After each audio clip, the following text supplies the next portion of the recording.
तो देखिए इसमें जो सबसे पहला क्वेश्चन है उसमें लिखा है सौरभ, श्री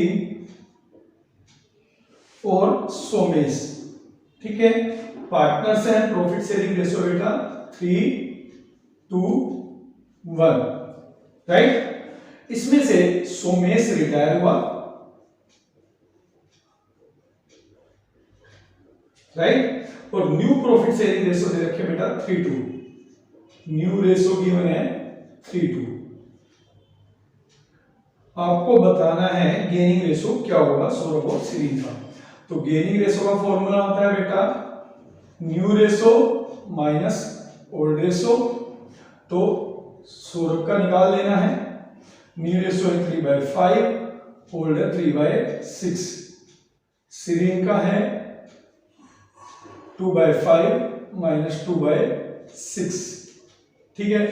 तो it will be 18 minus 50 upon में 30, तो 3/30, और ये 12 माइनस 10 अपॉन में 30, दैट इज 2/30, ठीक है, 2/30 हो गया। तो यहां पर रेशो आएगा गेनिंग रेशो 3 और 2 का। This will be the answer. Option A आपका आंसर है, ऑप्शन ए 3:2। रेशो दे रखे हैं 3:2, 3:1, 1:1 और 2:1, राइट। अब करते हैं question number second. Question number second में लिखा है on admission of a new partner increase in the value of assets is debited to. अब देखिए यहां पर ध्यान रखना है कि आपको ये बताना है कि अगर असेट्स की वैल्यू बढ़ती है तो वो किस अकाउंट में डेबिट होगी। तो ऑप्शन आपको गिवन है profit and loss account, profit and loss appropriation account, assets account और ओल्ड पार्टनर्स कैपिटल अकाउंट। तो यहां पर जो करेक्ट आंसर है बेटा वो होगा असेट्स अकाउंट, ठीक है, क्योंकि असेट्स की वैल्यू अगर बढ़ेगी, ठीक है, तो वो हमेशा डेबिट होती है। फिर इसी में और भी दे रखा है, लिखा है amount which is prepared on account which is prepared on dissolution of a partnership firm. जब एक पार्टनरशिप फर्म डिसॉल्व होती है तो आपको कौन सा अकाउंट बनाना पड़ता है। Option A revaluation account, option B realisation account, option C P&L appropriation account, option D none of these, ठीक है। तो इसमें जो करेक्ट आंसर है बेटा वो है ऑप्शन बी रियलाइजेशन अकाउंट। ये क्वेश्चन पहले भी पूछा गया है किसी क्वेश्चन में, ठीक है, किसी क्वेश्चन पेपर पर, तो इसका ध्यान रखना। फिर अब क्वेश्चन नंबर 3। क्वेश्चन नंबर 3 में बेटा एजर्शंस और रीजन गिवन है। देखिए लिखा है एजर्शन में a share is a fractional part of the share capital and form the basis of ownership interest in a company. कि एक शेयर क्या है, शेयर कैपिटल का एक पार्ट है और उसके बेस पर ही, ठीक है, फॉर्म होती है ओनरशिप इंटरेस्ट, ठीक है, कि भाई मैंने कितने शेयर लिए उसके बेस पे मैं उतने हिस्से का ओनर बन जाता हूं। तो ये इसका एडजस्टेंस है। रीजन दिया है shares refers to the unit into which total share capital of a company is divided, ठीक है। तो देखिए यहां पर एडजस्टेंस भी ठीक है और रीजन भी ठीक है, both are correct true. But जो shares refers to unit into which total share capital of a company divided ये लिखा है, तो ये शेयर की डेफिनेशन है, ये तो बता रहा है शेयर क्या होता है, ठीक है। बट ये जो एडजस्टेंस है उसका रीजन नहीं है। इसका रीजन क्या होना चाहिए कि भाई जो ओनरशिप है वो इस चीज के ऊपर डिपेंड करती है कि आप कंपनी में कितना पैसा इन्वेस्ट करते हो, ठीक है, क्योंकि जो शेयर है वो पार्ट है और जितना पार्ट आपके पास होगा उतने ही आप ओनर होंगे उस कंपनी में टोटल कैपिटल में, ठीक। तो ये केवल डेफिनेशन है शेयर्स की, तो इसलिए एडजस्टेंस और रीजन आर ट्रू, ठीक है, but reason is not the correct explanation of एडजस्टेंस। तो this will be the answer. तो यहां पे आप आंसर देंगे बोथ एडजस्टेंस and reason are true but reason is not the correct explanations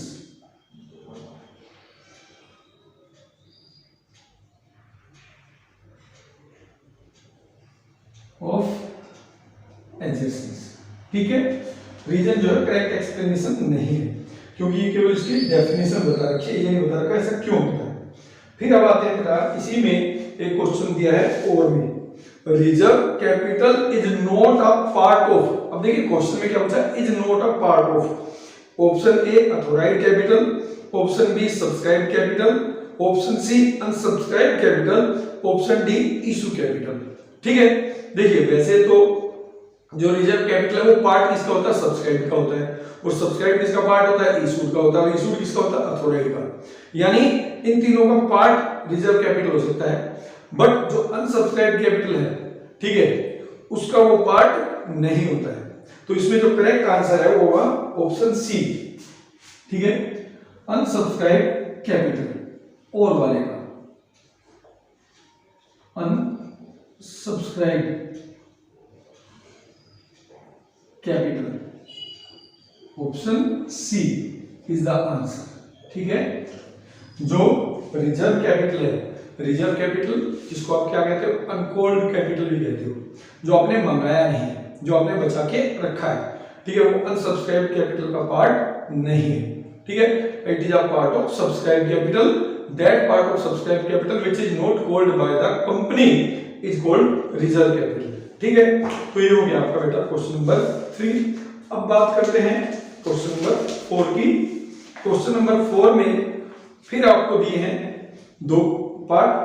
a furniture having a book value of ₹2 lakh was sold for 3,40,000 through a broker who charge 2% commission on the deal. The amount credited in realisation account would be. एक furniture है जिसकी book value 2 lakh है, बेचा है 3,40,000 में through a broker, ठीक है, जिसने 2% कमीशन भी चार्ज किया है। तो आपको बताना है रियलाइजेशन अकाउंट की क्रेडिट साइड में कितना आएगा, ये कुल मिला के फर्नीचर बेच के फर्म को कितना मिला। ठीक है, ऑप्शन ए है 1,60,000, ऑप्शन बी है 3 लाख, ऑप्शन सी है 3,30,000, तो सॉरी 3,33,200, और ऑप्शन डी है 1,40,000। ठीक है, एक बार करके देख लेते हैं। फोर्थ में देखिए फर्नीचर की जो बुक वैल्यू 2 लाख की थी वो कितने में सेल की है, 3,40,000 में, बट इस पर 2% आपको कमीशन देना है। तो ये कितना हो गया बेटा, ये हो गया आपका 6,800। ठीक है, तो ये आपका कमीशन हो गया। तो आपको कितना मिलेगा, आपको मिला होगा 3,40,000 minus 6,800, that is equal to 3,33,200। This is your answer, this is your answer. ठीक है, अब इसके बाद जो इसी में एक और ऑप्शन गिवन है वो है at the time of admission of a partner journal entry for the goodwill paid privately by the new partners to the old partners would be. ठीक है, ट्रीटमेंट ऑफ गुडविल का क्वेश्चन है question, ठीक है, जिसमें ये बताया गया अगर एडमिशन के टाइम पर कोई पार्टनर गुडविल प्राइवेटली पे करता है। देखो प्राइवेटली का सिंपल मतलब होता है अंडर द टेबल। ठीक है, प्राइवेटली पे करना मतलब वो बुक्स में नहीं दिखाना चाहते। तो आपको बताना है कौन सी जर्नल एंट्री पास की जाएगी। ऑप्शन ए है old partners capital account debit to goodwill account, option B है old partners current account debit to goodwill account, option C है bank account debit to premium for goodwill account, और option D है no entry. तो यहां पे no no no no no no entry will be the answer. ठीक है, answer होगा no entry. ठीक है, क्योंकि प्राइवेटली गुडविल पे करने का सिंपल सा मतलब है कि they do not want to show it in the books of account, इसलिए आपको इसको रिकॉर्ड ही नहीं करना है। ठीक है, अब करेंगे अपना क्वेश्चन नंबर 5। क्वेश्चन नंबर 5 में लिखा है if the incoming partner, तो देखिए बेटा क्वेश्चन नंबर 5 में लिखा है if the incoming partner is to bring premium for goodwill in cash and also a balance exists in goodwill account, then this goodwill account is written off among old partners in, ठीक है, यानी एक नया partner आ रहा है जो कि goodwill cash में लेकर आ रहा है और इसके साथ साथ बैलेंस शीट में ऑलरेडी गुडविल एग्जिस्ट करती है, तो आपको बताना है कि जो गुडविल अकाउंट है वो ओल्ड पार्टनर्स में आप कैसे राइट ऑफ करोगे, किस रेशो में राइट ऑफ करोगे, रेशो बताना है। ऑप्शन ए है new profit sharing ratio, option B है old profit sharing ratio, option C है सैक्रिफाइसिंग रेशो, ऑप्शन डी है नन ऑफ दीज।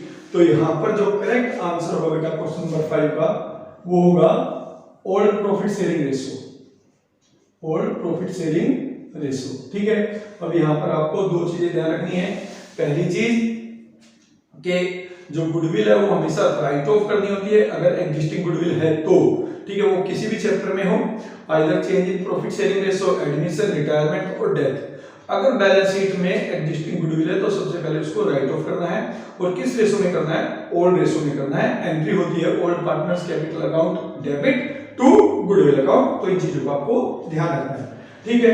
अब देखिए, अब क्वेश्चन नंबर 6, क्वेश्चन नंबर 6 में लिखा है बेटा what will be the amount of interest on drawing if x withdraw rupees 8,000 in the beginning of every month, ठीक है। x का ड्रॉइंग दे रखा है बेटा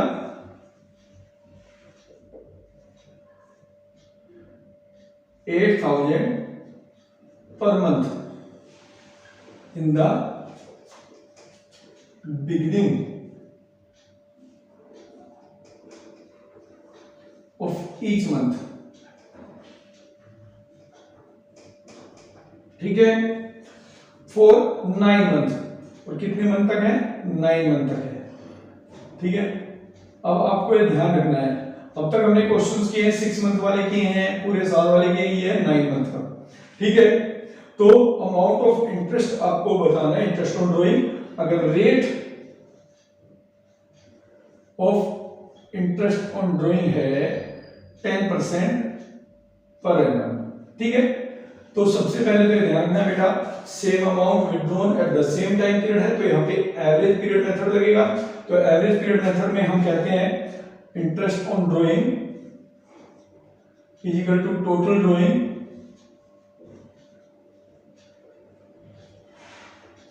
into rate upon 100 into average period divided by 12, ठीक है। तो यहां पर टोटल ड्राइंग देखिए 8 9 जा 72,000, रेट आपको गिवन है 10 अपॉन 100 इनटू एवरेज पीरियड कैसे निकालते थे, सबसे पहला विड्रॉन, ठीक है, कब किया होगा, मान लीजिए 1 अप्रैल को किया होगा, 1 अप्रैल को फर्स्ट विड्रॉन, तो इस साल में कितने मंथ यूज होगा, 9 मंथ, लगातार 10 महीने का है, ठीक है। उसके बाद जो लास्ट आपने विड्रॉ किया होगा वो किया होगा आपका 1 दिसंबर को, जो आप यूज कर सकते हो 1 मंथ, ठीक है। तो टोटल हो गया 10 डिवाइडेड बाय 2, तो एवरेज होगा 5 मंथ्स का, राइट। यहां पे आप लिखेंगे 5/12, ठीक है, 12 6 72, answer will be 3000, answer will be 3000, ठीक है, ये आपका आंसर होगा। ऑप्शन गिवन है 3000, 2400, 2700, 2900, तो ये था आपका क्वेश्चन नंबर 6। अब बात करते हैं क्वेश्चन नंबर 7 की। अब देखिए क्वेश्चन नंबर 7 में आपको लिखा है Prabha and Rajesh are partners in a firm sharing profit in the ratio 5:1। Prabha है, राजेश है, रेशो गिवन है 5:1, ठीक है। और आपको बैलेंस शीट दे रखी है, बैलेंस शीट में पेटेंट्स दिए हुए हैं बेटा, पेटेंट्स, ठीक है। और पेटेंट्स की वैल्यू बैलेंस शीट में दे रखी है 52,000, राइट। अब यहां पर लिखा है if the value of patents in the balance sheet is under valued, ठीक है, पेटेंट्स की जो वैल्यू है वो अंडर वैल्यू है,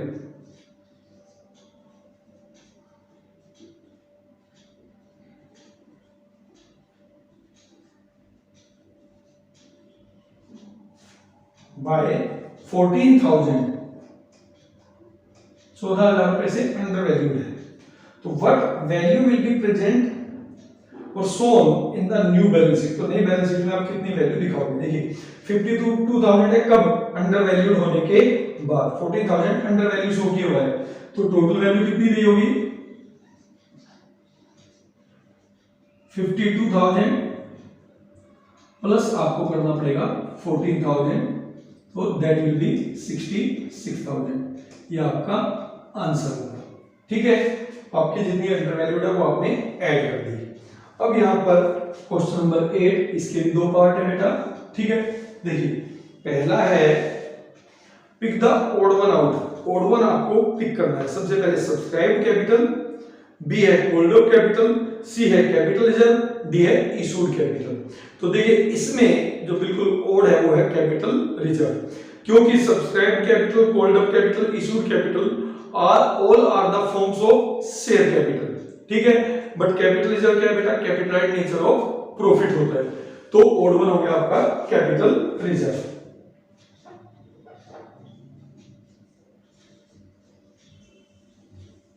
तो ये 8th का फर्स्ट पार्ट है बेटा। अब इसमें जो और में गिवन है वो लिखा है बेटा एजर्सन और reason. The security premium amount received by company will be shown in the balance sheet directly. जो सिक्योरिटी प्रीमियम रिजर्व है, ठीक है, जो उसका अमाउंट रिसीव किया कंपनी ने, उसको हम बैलेंस शीट में अलग से डायरेक्टली शो करते हैं। क्यों? क्योंकि security premium is a capital received. बिल्कुल ठीक बात है। इसका मतलब सिंपल सा ये है कि भैया जो सिक्योरिटी प्रीमियम रिजर्व है that is not a part of capital, share capital का हिस्सा वो नहीं है। ठीक है, तो ये बिल्कुल ठीक बात है।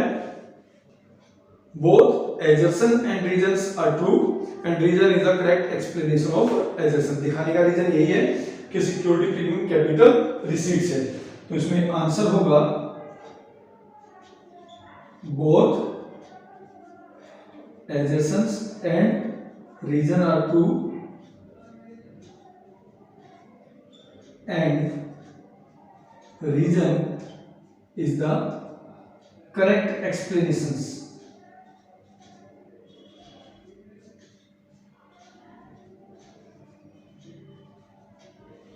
of adjustments। ठीक है, तो ये हो गए बेटा हमारे क्वेश्चन 8। तो बेटा देखिए अब जो क्वेश्चन नंबर 9 है वो एजर्सन और रीजन वाला ही है। लिखा है एजर्सन्स में Govind limited invited application for issuing 20 lakh equity shares of ₹10 each. ठीक है, 20 लाख शेयर्स हैं of ₹10 each, right. The public applied for 17,10,000। ये इशू है तो अप्लाइड कितने की हैं? 17,10,000। ठीक है, company can not proceed for the allotment of shares. बिल्कुल ठीक बात है। देखिए 20 लाख हैं इशू किए थे, अप्लाइड हुए 17,10,000। Company can not proceed. क्यों? क्योंकि रूल ये है मिनिमम सब्सक्रिप्शन कम से कम 90% ऑफ शेयर इशूड आना चाहिए। तो 20 लाख का 90% बनता है 18 लाख, बट हमारे पास एप्लीकेशन है केवल 17,10,000। ठीक है, अब इन्होंने रीजन क्या दिया? देखिए the application can only be proceeds if the company receive a minimum of 12.5% subscription. तो ये बिल्कुल गलत है।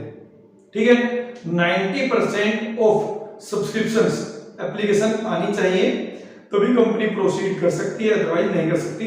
12.5 नहीं है, ये गलत आंसर है। ठीक है, तो रीजन गलत है। तो इसमें जो आंसर होगा बेटा वो होगा option C, assertion is true but the reason is false. ठीक है, तो आंसर है assertion is true but reason is false. ठीक है, दिस इज योर आंसर। क्योंकि एजर्सन तो बिल्कुल ठीक है, 20 लाख शेयर्स इशू करके आप 17,10,000 की एप्लीकेशन रिसीव करोगे तो आप शेयर्स प्रोसीड नहीं कर सकते, आगे प्रोसीड नहीं कर सकते, आगे प्रोसेस नहीं चलेगी। ठीक है, बट रीजन बिल्कुल गलत दिया कि 12.5% होना जरूरी। 12.5 से तो बहुत ज्यादा है। ठीक है, it should be 90% of share issue, right. तो अब क्वेश्चन नंबर 10। अब देखिए क्वेश्चन नंबर 10 और 11 के लिए आपको पता है कि हमेशा आपको एक केस स्टडी दे रखी होती है। तो देखते हैं इसमें क्या लिखा है। Sterling Enterprises is a partnership business with Ryan Williams and Sania as partners engage in the production and sales of electric items and equipments. ठीक है, तो यहाँ पर 3 पार्टनर है बेटा। ये केस स्टडी है रेयान, विलियम्स और सानिया। ठीक है, कैपिटल कंट्रीब्यूशन है 50 लाख, 50 लाख, 80 लाख। कैपिटल है 50 लाख, 50 लाख और 80 लाख। ठीक है, with the profit sharing ratio 5-5-8। Ratio है बेटा 5-5-8। ये आपको पीएसआर दे रखा है।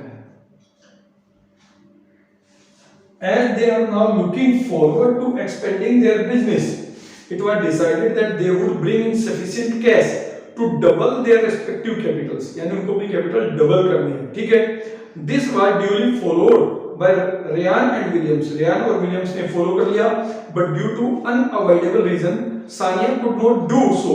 सानिया पैसा नहीं लेके आ पाई, and ultimately it was agreed that to bridge the shortfall in the required capital, a new partner should be admitted who would bring in the amount that Sania could not bring, and that the new partner would get share of profit equal to half of Sania's shares, which would be sacrificed by the Sania only। देखिए अभी Sania capital नहीं लेके आई, तो ये decide किया गया एक नया पार्टनर बनाया जाएगा और वो उतनी ही कैपिटल लेके आएगा जो सानिया को लेकर आनी थी। ठीक है, और सानिया अपने प्रॉफिट का हाफ उसको देगी, ये भी डिसाइड किया गया। Consequent to this agreement, Ijaz was admitted and he brought in the required capital of 30 lakh as premium for goodwill। ठीक है, तो नया पार्टनर कौन आया? इजाज आया। ठीक है, प्रीमियम फॉर गुडविल बता रखा इसका।